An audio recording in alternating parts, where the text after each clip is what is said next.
सुख हो या दुख, हमें हर परिस्थिति में धैर्य बनाए रखना चाहिए। दुख के दिनों में धैर्य खो देंगे तो मुश्किलें और ज़्यादा बढ़ जाएंगी। सुख के दिनों में धैर्य नहीं रखेंगे तो उत्साह में गलतियां ज़्यादा होंगी और बने बनाए काम बिगड़ सकते हैं।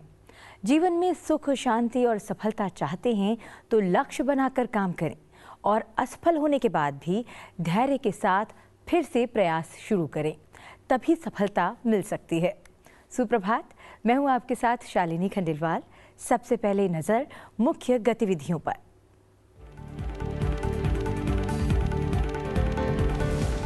उपराष्ट्रपति जगदीप धनखड़ आज दिल्ली विश्वविद्यालय के मिरांडा हाउस कॉलेज की छात्राओं के साथ करेंगे संवाद। दोपहर बाद जाएंगे वाराणसी, राष्ट्रीय कंपनी सचिव सम्मेलन को करेंगे संबोधित। काशी विश्वनाथ मंदिर में करेंगे दर्शन।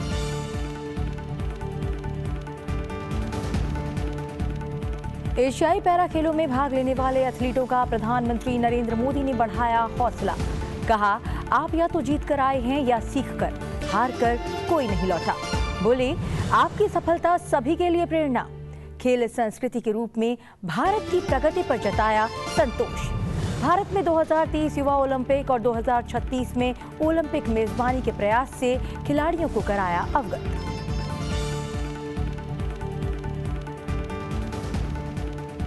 राष्ट्रपति द्रौपदी मुर्मू ने कहा, लद्दाख में है आध्यात्मिक पर्यटन की व्यापक संभावनाएं।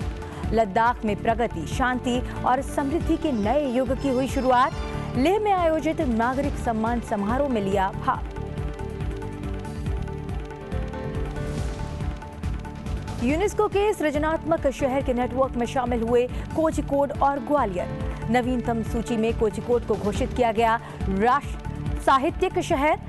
ग्वालियर को संगीत के शहर के रूप में दिया गया स्थान। प्रधानमंत्री ने जताई खुशी। कहा, भारत की सांस्कृतिक जीवंतता वैश्विक मंच पर बिखेर रही चमक।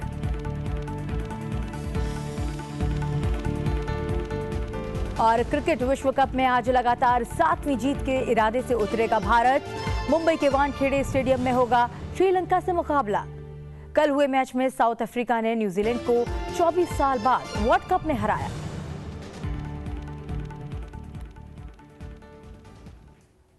सुप्रभात में अब बात विस्तार से।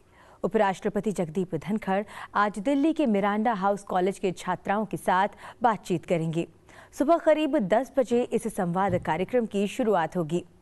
इसके बाद उपराष्ट्रपति आज वाराणसी का दौरा करेंगे। उपराष्ट्रपति दोपहर करीब 3:15 बजे दीनदयाल हस्तकला संकुल में कंपनी सचिवों के 51वें राष्ट्रीय सम्मेलन में मुख्य अतिथि के तौर पर शामिल होंगे। उपराष्ट्रपति वहां काशी विश्वनाथ मंदिर के दर्शन करेंगे। उपराष्ट्रपति की इस यात्रा से पहले उनके रूट स्थलों, गंगा आरती के दौरान घाटों पर उचित प्रबंध करते हुए सुरक्षा की चाक चौबंद व्यवस्था की गई है।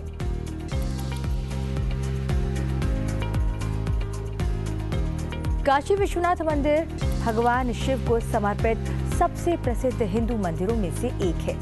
ये मंदिर पवित्र नदी गंगा के पश्चिमी तट पर स्थित है और 12 ज्योतिर्लिंगों में से एक है। 13 दिसंबर 2021 को प्रधानमंत्री नरेंद्र मोदी ने विधिवत पूजा पाठ कर बाबा काशी विश्वनाथ धाम का लोकार्पण किया था। काशी विश्वनाथ धाम के जीर्णोद्धार से वाराणसी में पर्यटकों की संख्या में अभूतपूर्व इजाफा हुआ है। यही नहीं, वाराणसी में न सिर्फ रोजगार के संसाधनों में वृद्धि हुई है, बल्कि यहाँ की ढांचागत सुविधाओं में बढ़ोतरी हुई है।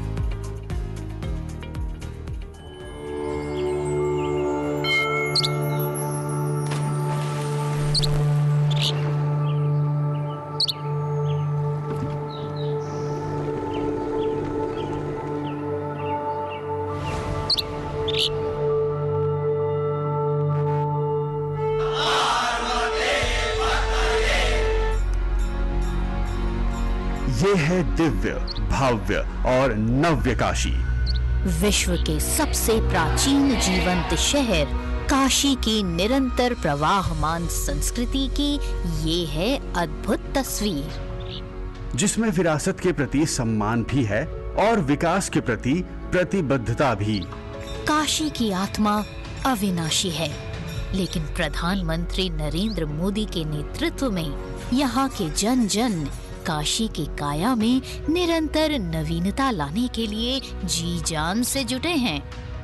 आस्था और आध्यात्म से जुड़े पवित्र स्थानों की दिव्यता को जब आधुनिक भव्यता से जोड़ा जाता है, तब विकास प्रगतिशील होता है। इसका सबसे बड़ा उदाहरण है काशी का बाबा विश्वनाथ धाम। पहले जो मंदिर क्षेत्र केवल 3000 वर्ग फीट में था, वो अब करीब 5 लाख वर्ग फीट का हो गया है। काशी विश्वनाथ धाम का पुनर्निर्माण होने से श्रद्धालुओं और पर्यटकों में अभूतपूर्व उत्साह है। इससे वाराणसी के नाविकों, रेहड़ी ठेले रिक्शा वालों, दुकानदारों, होटल और गेस्ट हाउस चलाने वाले सभी को लाभ हुआ है। यहाँ पे जो पहले श्रद्धालु लाखों हजारों में आते थे, अब लाखों में आ रहे हैं। किसानों का जो आय था थोड़ा बढ़ गया है, अब दुकानदारी लाइन भी बढ़ गई है। सरकार का अच्छा प्रयास है, इससे हम लोग बहुत खुश हैं। इसलिए बोल रहे हैं बाबा विश्वनाथ की जय, हर हर महादेव। यहाँ का साफ सफाई अच्छा है, यहाँ का रोड बन गया है, कॉरिडोर बन गया है, यहाँ थोड़ा कमाई भी हम लोगों का बढ़ गया है। इसके लिए हम लोग यहाँ की जनता खुश है। माँ गंगा उत्तर वाहिनी होकर बाबा विश्वनाथ के पांव पखारने काशी आती है। माँ गंगा ने भी आधुनिक होती काशी को एक नया जल मार्ग दिया है, जिससे हाल ही में काशी से डिब्रूगढ़ के बीच दुनिया की सबसे लंबी नदी जल यात्रा गंगा विलास क्रूज का शुभारंभ हुआ है। काशी के लिए अविनाशी प्रेम जो न अतीत में कभी मिटा न भविष्य में कभी मिटेगा। यही है एक भारत श्रेष्ठ भारत की वो अद्भुत परंपरा। बाबा विश्वनाथ सबके हैं, माँ गंगा सबकी है, उनका आशीर्वाद सबके लिए है। जीवन में कुछ दिन, कुछ पल आपके लिए खास बन जाते हैं। ऐसा ही राजस्थान के दूदू जिले के किसान रामू लाल भामू के साथ हुआ। उपराष्ट्रपति जगदीप धनखड़ ने संसद भवन में रामू लाल, उनके परिजनों और धन्ना भगत मंदिर ट्रस्ट के पदाधिकारियों से मुलाकात की। इस मुलाकात की वजह बेहद खास है। दरअसल सितंबर महीने की 23 तारीख को उपराष्ट्रपति राजस्थान के दूदू गए थे। वहां उन्होंने चौरू धाम के दर्शन किए थे। ये धाम संत शिरोमणि श्री धन्ना भगत जी की जन्मस्थली है। इस यात्रा के दौरान कुछ ऐसा हुआ जो उपराष्ट्रपति को बहुत अच्छा लगा। यात्रा के दौरान उपराष्ट्रपति के हेलीकॉप्टर को उतारने के लिए हेलीपैड बनना था, जिसके लिए रामूलाल भामू ने अपनी जमीन दी, जिससे हेलीकॉप्टर उतारने के लिए हेलीपैड बनाने का काम हो पाया। दूदू जिले के किसान के इस खास व्यवहार ने उपराष्ट्रपति को भी प्रभावित किया। उपराष्ट्रपति खुद एक किसान परिवार से ताल्लुक रखते हैं। किसानों के लिए उनके मन में खास आदर है। इसी कड़ी में उपराष्ट्रपति ने रामूलाल भामू से मुलाकात की। इस मौके पर रामूलाल के परिवार के सदस्य भी मौजूद रहे। उपराष्ट्रपति से मिलने के लिए धन्ना भगत ट्रस्ट के पदाधिकारी भी आए थे। उपराष्ट्रपति ने ट्रस्ट के अधिकारियों से भी मुलाकात की। प्रधानमंत्री नरेंद्र मोदी ने दिल्ली के मेजर ध्यानचंद नेशनल स्टेडियम में एशियाई पैरा खेलों में भाग लेने वाले दल के साथ बातचीत की। प्रधानमंत्री ने कहा कि बाकी खेलों में जब एक खिलाड़ी मेडल लेकर आता है तो खेल की दुनिया और अन्य खिलाड़ियों के लिए वो प्रेरणा बनता है, लेकिन जब एक दिव्यांग जीत कर आता है तो वो सिर्फ खेल नहीं, जीवन के हर क्षेत्र के लिए प्रेरणा बन जाता है। 2014 में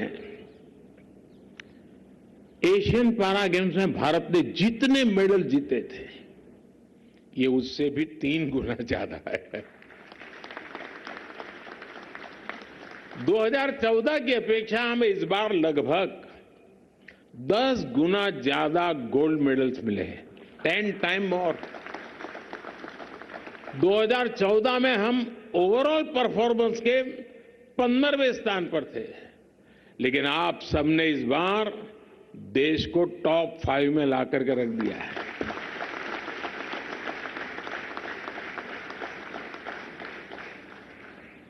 देश पिछले 9 साल में इकोनॉमी में दुनिया में 10 पर से 5 पर पहुंचा और आज आपने भी देश को 10 में से 5 पर पहुंचा दिया।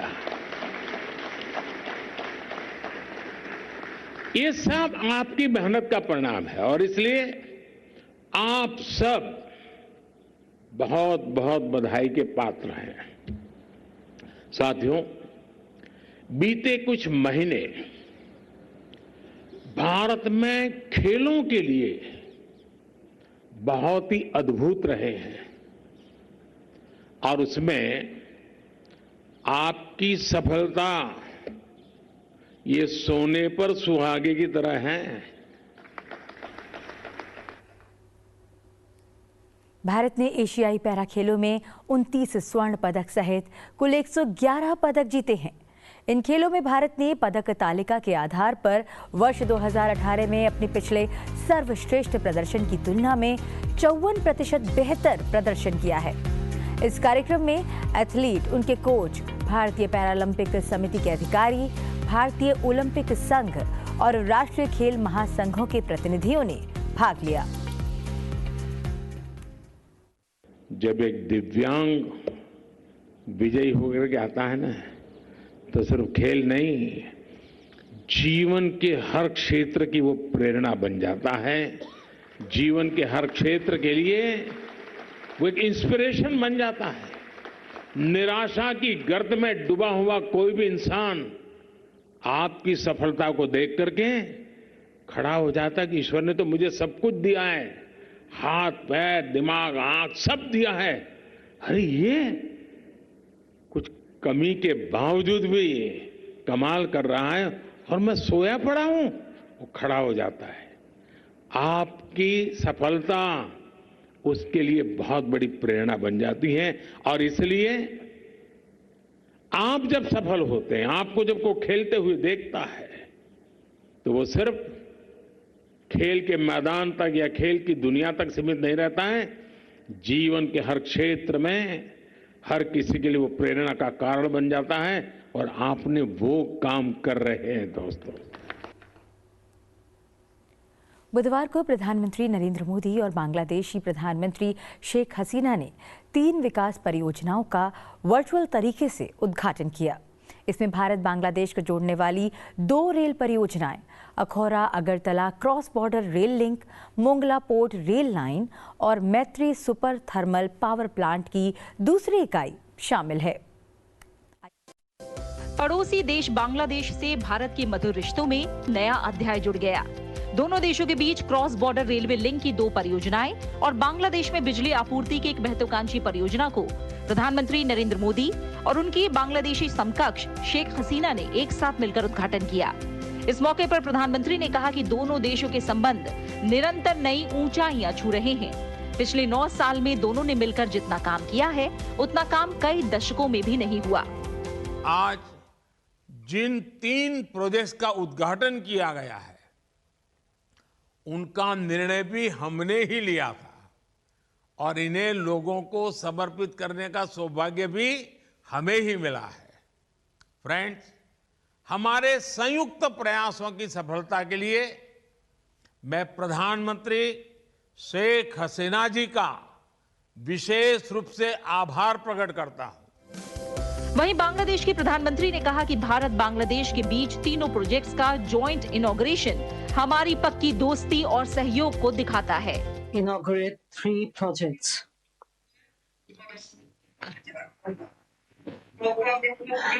Akhaura Agartala Rail Link, Khulna Mongla Port Rail Link project, and Unit 2 of the Maitri Super Thermal Power Plant project.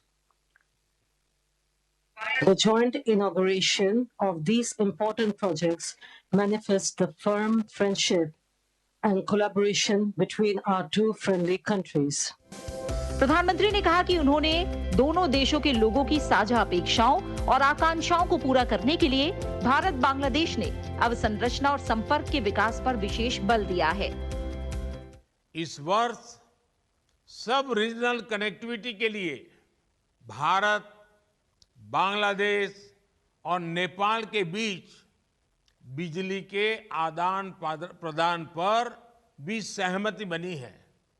Friends, हमने सबका साथ सबका विकास की हमारी अप्रोच को बांग्लादेश जैसे अपने निकटतम पड़ोसी मित्र के लिए भी प्रासंगिक माना है।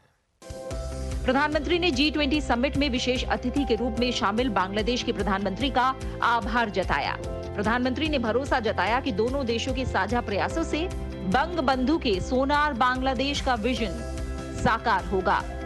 कुछ सप्ताह पहले वे G20 समिट में विशेष अतिथि के रूप में भी शामिल हुई। हमें उनका स्वागत सम्मान करने का अवसर मिला। इसके लिए भी मैं प्रधानमंत्री शेख हसीना जी का हृदय से आभार प्रकट करता हूं। एक्सेलेंसी, आपके स्मार्ट बांग्लादेश को आगे बढ़ाने में भारत पूरा सहयोग देता रहेगा। मुझे खुशी है कि बांग्लादेश के 12 जिलों में 12 आईटी पार्क्स बनाने में भारत सहयोग दे रहा है। फिनटेक के क्षेत्र में दोनों देशों के पेमेंट गेटवेज को जोड़ने के लिए भी सहमति बनी है।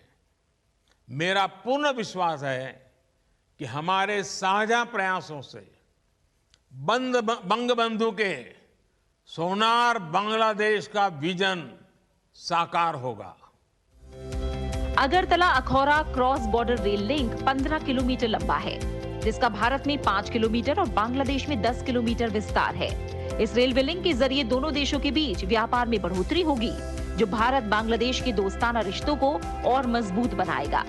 परियोजना में मोंगला बंदरगाह और खुल्ला में मौजूदा रेल नेटवर्क के बीच लगभग 65 किलोमीटर ब्रॉड गेज रेल मार्ग का निर्माण हुआ है, जो बांग्लादेश के दूसरे सबसे बड़े बंदरगाह मोंगला को ब्रॉड गेज रेलवे नेटवर्क से जोड़ता है।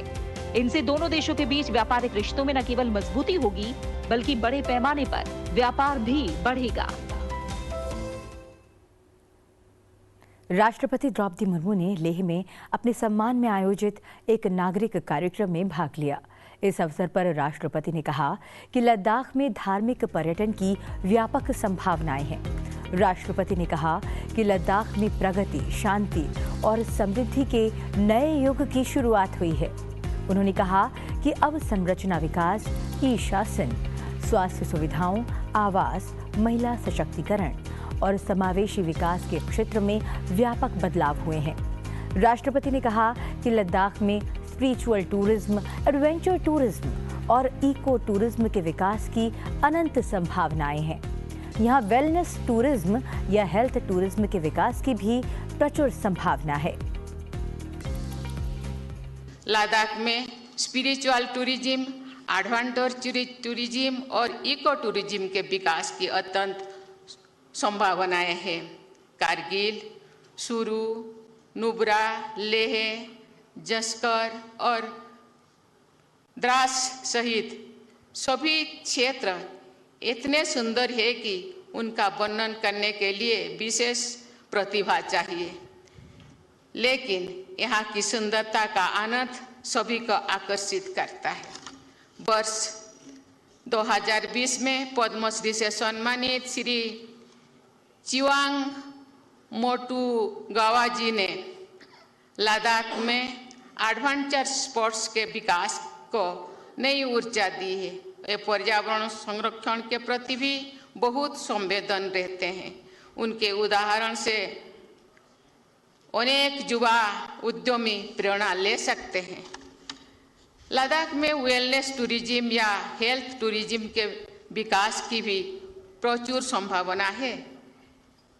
सेवा रिगपा यानी आमची चिकित्सा पद्धति के प्रति लोगों में बड़ी पैमानों पर रुझान दिखाई देता है। आधुनिक चिकित्सा पद्धतियों के साथ साथ ऐसी प्राचीन परंतु वैज्ञानिक चिकित्सा प्रणाली को प्रोत्साहित करना होलिस्टिक हेल्थ केयर के लिए लाभकारी सिद्ध होगा। राष्ट्रपति द्रौपदी मुर्मू ने लद्दाख के स्थानीय आदिवासी समूहों और स्वयं सहायता समूहों के सदस्यों के साथ भी बातचीत की। अब बढ़ते हैं आगे। विदेश मंत्री डॉक्टर एस जयशंकर पुर्तगाल और इटली से भारत के द्विपक्षीय संबंधों को मजबूत करने के उद्देश्य से 4 दिवसीय पुर्तगाल और इटली की यात्रा पर हैं। पुर्तगाल यात्रा के दौरान उन्होंने पुर्तगाल के प्रधानमंत्री एंटोनियो कोस्टा सहित शीर्ष नेतृत्व से मुलाकात की। विदेश मंत्री डॉक्टर एस जयशंकर ने बुधवार को पुर्तगाल में भारतीय प्रवासियों को संबोधित किया और घनिष्ठता को बढ़ावा देने में भूमध्य सागरीय देश की भूमिका पर प्रकाश डाला। उन्होंने वैश्विक कार्यस्थल में प्रवासन और गतिशीलता साझेदारी की प्रासंगिकता पर भी बात की और सीधी हवाई कनेक्टिविटी की आवश्यकता की सराहना की। डॉक्टर एस जयशंकर ने अपने पुर्तगाली समकक्ष जोआओ गोम्स क्रावेनो के साथ बातचीत की। इस दौरान दोनों नेताओं ने द्विपक्षीय साझेदारी का विस्तृत मूल्यांकन किया। पुर्तगाल के विदेश मंत्री जोआओ क्रावेनो के साथ संयुक्त बयान में डॉक्टर एस जयशंकर ने कहा कि हम कई क्षेत्रों में नई ऊर्जा और गतिविधियां देखते हैं। व्यापार और निवेश स्पष्ट रूप से एक मजबूत प्रेरक कारक है। विशेषकर भारतीय सूचना प्रौद्योगिकी कंपनियों जैसी कई भारतीय कंपनियों ने पुर्तगाल में अपनी पहचान बनाई है। विदेश मंत्री ने पुर्तगाल के प्रधानमंत्री एंटोनियो कोस्टा से भी मुलाकात की। जयशंकर ने सोशल मीडिया मंच एक्स पर पोस्ट कर कहा, प्रधानमंत्री एंटोनियो कोस्टा से मिलकर खुशी हुई। प्रधानमंत्री नरेंद्र मोदी की तरफ से उन्हें हार्दिक शुभकामनाएं दी। समकालीन चुनौतियों पर चर्चा की और हमारे संबंधों को मजबूत करने के लिए उनके मार्गदर्शन की सराहना की।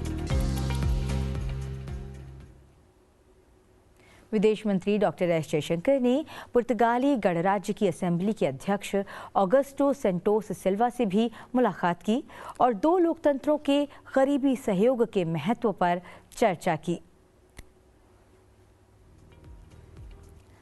केंद्रीय वित्त मंत्री निर्मला सीतारमण श्रीलंका की 3 दिनों की राजकीय यात्रा पर हैं। वित्त मंत्री आज कोलंबो में श्रीलंका में भारतीय मूल के तमिलों के आगमन की 200वीं वर्षगांठ के उपलक्ष्य में आयोजित एक समारोह में भाग लेंगी। इसके अलावा वो कोलंबो में संपर्क विस्तार समृद्धि के लिए साझेदारी विषय पर भारत श्रीलंका व्यापार सम्मेलन को भी संबोधित करेंगी। इस सम्मेलन में द्विपक्षीय आर्थिक सहयोग और व्यापार बढ़ाने पर बातचीत हो सकती है। वित्त मंत्री श्रीलंका के नेताओं के साथ भी वार्ता करेंगी, जिसमें दोनों देशों के बीच राजनयिक संबंधों के कार्यनीतिक महत्व पर जोर दिया जाएगा। ऊर्जा क्षेत्र में सक्षमता के लिए वित्त मंत्री की उपस्थिति में श्रीलंका में धार्मिक स्थलों के सौर विद्युतीकरण के लिए एक समझौता ज्ञापन पर हस्ताक्षर भी किए जाएंगे। इस ज्ञापन के तहत परियोजना के लिए भारत 82 करोड़ 40 लाख रुपए आवंटित करेगा। इससे पहले वित्त मंत्री बुधवार को कोलंबो पहुंची और उन्होंने कैंडी में श्री दलाडा मालीगावा में पूजा अर्चना की। वित्त मंत्री ने असगिरिया और मालवत्ते के प्रमुख धार्मिक नेताओं से भी मुलाकात की। उन्होंने प्रधानमंत्री नरेंद्र मोदी की श्रीलंका यात्राओं से दोनों देशों के बीच मजबूत संबंधों को दोहराया।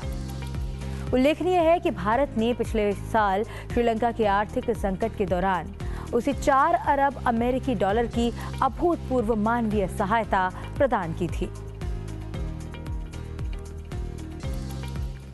लोकसभा में पैसे लेकर सवाल पूछने के मामले में तृणमूल कांग्रेस की सांसद महुआ मोइत्रा आज संसद की आचार समिति के सामने पेश होंगी। आज सुबह करीब 11 बजे संसदीय सौध विस्तार ब्लॉक ए के समिति कक्ष 2 में ये बैठक होगी। महुआ मोइत्रा की पेशी से पहले बुधवार को गृह, विदेश और आईटी मंत्रालय ने कमेटी को अपनी अपनी रिपोर्ट पेश कर दी है। इसमें आईटी मंत्रालय ने सांसद की आईडी दुबई में 49 बार लॉगिन होने की पुष्टि की है। कमेटी ने गृह मंत्रालय से तृणमूल कांग्रेस की सांसद के 5 साल के दौरान विदेश दौरे और विदेश मंत्रालय ने इस दौरान उनकी गतिविधियों की जानकारी मांगी थी। दोनों मंत्रालयों ने इससे संबंधित रिपोर्ट दे दी है। अब इन सूचनाओं के आधार पर कमेटी तृणमूल सांसद से पूछताछ करेगी। कमेटी इस रिपोर्ट के बाद अपनी सिफारिश लोकसभा स्पीकर को भेज सकती है। यूनेस्को के सृजनात्मक शहर के नेटवर्क में भारत के 2 शहर शामिल कर लिए गए हैं। यूनेस्को क्रिएटिव सिटीज नेटवर्क की नई सूची में कोझिकोड को साहित्यिक शहर घोषित किया गया है और ग्वालियर को संगीत के शहर के रूप में स्थान दिया गया है। इस पर प्रधानमंत्री नरेंद्र मोदी ने खुशी जताई और कहा कि भारत की सांस्कृतिक जीवंतता वैश्विक मंच पर चमक बिखेर रही है। प्रधानमंत्री नरेंद्र मोदी ने प्रतिष्ठित यूनेस्को क्रिएटिव सिटीज नेटवर्क में कोझिकोड और ग्वालियर को शामिल किए जाने पर वहां के लोगों को बधाई दी। उन्होंने एक सोशल मीडिया पोस्ट में कहा कि कोझिकोड की समृद्ध सांस्कृतिक विरासत और ग्वालियर की माधुर्यपूर्ण विरासत के साथ भारत की सांस्कृतिक जीवंतता वैश्विक मंच पर अधिक प्रकाशमान है। उन्होंने कहा कि ऐसे समय में जबकि इन दोनों राज्यों को अंतर्राष्ट्रीय स्तर पर मिली ख्याति का जश्न मनाया जा रहा है, भारत विविध सांस्कृतिक परंपराओं के संरक्षण और प्रचार के लिए अपनी प्रतिबद्धता की पुष्टि करता है। प्रधानमंत्री ने कहा कि ये गौरव भारत श्रृंखला की अनूठी सांस्कृतिक उपलब्धियों को संरक्षित और साझा करने की दिशा में प्रत्येक नागरिक के सामूहिक प्रयासों को भी दर्शाता है। इस वर्ष अक्टूबर महीने में जीएसटी संग्रह 1,72,000 करोड़ रुपए से अधिक रहा। वित्त मंत्रालय के अनुसार अक्टूबर महीने में जीएसटी संग्रह पिछले साल की इसी अवधि की तुलना में 13% ज्यादा है। कुल राजस्व में से केंद्रीय माल एवं सेवा कर 30,062 करोड़ रुपए, राज्य माल एवं सेवा कर की हिस्सेदारी 38,171 करोड़ रुपए, एकीकृत माल एवं सेवा कर 91,315 करोड़ रुपए और उपकर 12,000 करोड़ रुपए से अधिक रहा है। मंत्रालय ने बताया कि नियमित निपटान के बाद अक्टूबर में केंद्र का कुल जीएसटी संग्रह 72,934 करोड़ रुपए और राज्यों का 74,785 करोड़ रुपए रहा है। और अब बात करते हैं आईसीसी वनडे वर्ल्ड कप 2023 की। वर्ल्ड कप 2023 के 33वें मैच में भारत का सामना आज श्रीलंका से होगा। दोनों टीमों के बीच ये रोमांचक मुकाबला आज मुंबई के वानखेड़े स्टेडियम में खेला जाएगा। रोहित शर्मा की कप्तानी में इंडियन टीम वर्ल्ड कप 2023 में अब तक एक भी मैच नहीं हारी है। भारतीय team Australia, Afghanistan, Pakistan, Bangladesh, New Zealand और इंग्लैंड को हरा चुकी है। न्यूजीलैंड और दक्षिण अफ्रीका के बीच वर्ल्ड कप 2023 का 32वां मैच पुणे के एमसीए स्टेडियम में खेला गया। साउथ अफ्रीका ने न्यूजीलैंड को 190 रन से हरा दिया। इस जीत के साथ ही साउथ अफ्रीका की टीम टॉप टीमों में शामिल हो गई है। एक लंबे इंतजार के बाद साउथ अफ्रीका ने न्यूजीलैंड को 24 साल बाद वर्ल्ड कप में हराया। बुधवार को हुए मुकाबले में पहले बल्लेबाजी करते हुए साउथ अफ्रीका ने लगातार चौथी बार 350 से ज्यादा का स्कोर बनाया। साउथ अफ्रीका ने 357 रन बनाए। जवाब में न्यूजीलैंड की टीम 169 रन पर ऑल आउट हो गई। सुप्रभात में अभी के लिए फिलहाल इतना ही।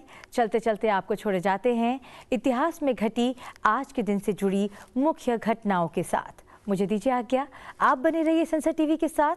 नमस्कार।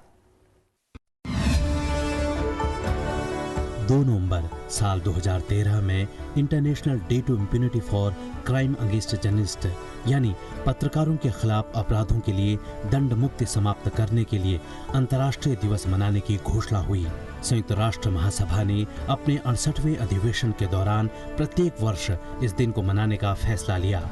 दरअसल साल 2006 से 2020 के बीच 1200 से अधिक पत्रकारों को समाचारों की रिपोर्टिंग और जनता के लिए जानकारी लाने के लिए मार दिया गया।